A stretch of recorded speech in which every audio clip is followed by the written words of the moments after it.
So here we can see a termite barrier. That little green tinge that we see there under the brickwork is a termite barrier. It's designed to prevent undetected termite entry, but it does need to be exposed along the whole perimeter of the structure. But the standard allows for up to 1mm coverage with a mortar, but we've got a significantly greater amount of coverage in that it's inset, and as you can see here, the mortar is covering all of the termite barrier. And now, rather than coming out to an open inspection edge, so this would be an ideal location for that, it's actually covered by this foam joint AbleFlex and butted up to by the driveway.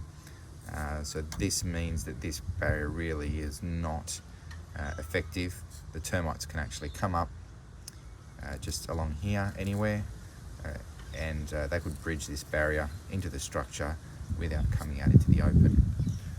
And we should be able to see this barrier along the whole edge of the perimeter, but as we go along, we can see there that it's actually quite hidden.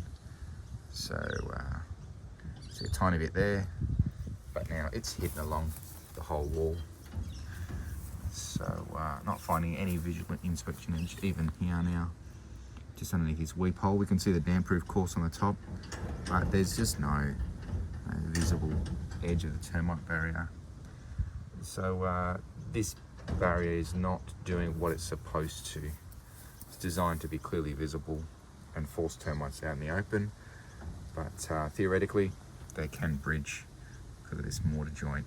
So something to look out for whenever we're looking for houses that have termite protection by means of a physical barrier.